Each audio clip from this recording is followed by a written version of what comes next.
नमस्कार। आता ईश्वरी ही कायमची इंदोरला निघालेली आहे आणि आता ही गोष्ट अर्णवला माहीत नसते। इकडे नम्रता, आत्या, ईश्वरी आणि तिची आई सर्वजण मिळून सर्व सामान पॅक करत असतात, बॅगा भरत असतात। ईश्वरीला मात्र अर्णव सरांच्या ऑफिसमधले दिवस आठवत असतात आणि ती तोच विचार करत असते। आता नम्रता म्हणते, इशू काय झालं, आटप पटापट, आपल्याला निघायचं आहे ना। इशू म्हणते, हो हो ताई, मी करते तयारी, आटपते, चल पटापट। तर इकडे आता आकाशला ती गोष्ट समजते। आकाश नम्रताला फोन करतो, म्हणून आकाशला समजतं की नम्रता, इशू आणि सर्वच जण कायमचे निघाले आहेत इंदोरला। आता आकाशला मोठा धक्का बसतो। आकाश लगेच अर्णवच्या केबिनमध्ये येतो आणि अर्णवला विचारतो, अर्णव, अरे ईश्वरीला फोन केला होतास का? तेव्हा अर्णव म्हणतो, मी कशाला फोन करू, मला काय गरज आहे।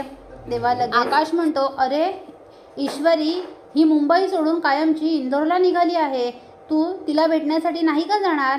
आता मात्र अर्णवला हे काहीच माहीत नसतं। अर्णव म्हणतो, काय? आणि अर्णव धावत तशीच गाडी काढतो आणि लगेच इथे ईश्वरीला भेटायला येतो। ईश्वरी ही गाडीत बसलेली असते आणि तिची गाडी निघालेली असते। तिच्या गाडीला ओव्हरटेक करून अर्णव ईश्वरीच्या गाडीच्या पुढे गाडी थांबवतो आणि गाडीतून उतरतो। आता ईश्वरीची आई, नम्रता सर्वच जण गाडीतनं उतरतात आणि म्हणतात, अर्णव सर तुम्ही इथे?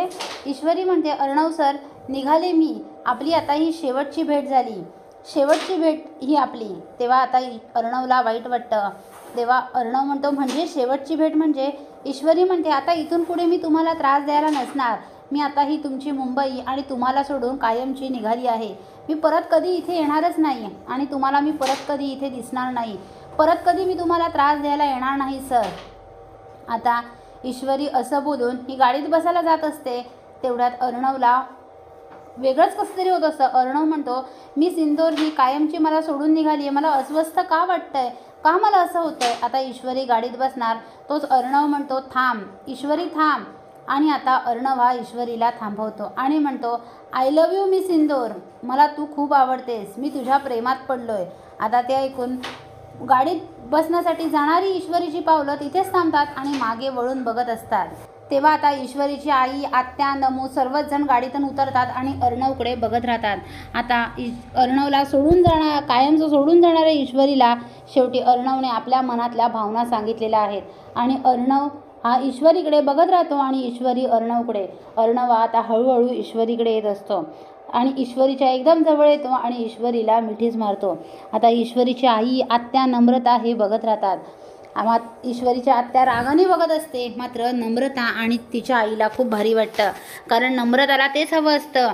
नम्रताला माहीत असतं की अर्णव सर ईश्वरीच्या प्रेमात पडले आहेत आणि आता शेवटी अर्णवने ईश्वरी पुढे त्याच्या मिस इंदोरसमोर प्रेमाची कबुली दिली आहे। पुढील अपडेट पाहण्यासाठी व्हिडिओला लाईक आणि चॅनलला सबस्क्राईब करायला विसरू नका। थँक्यू।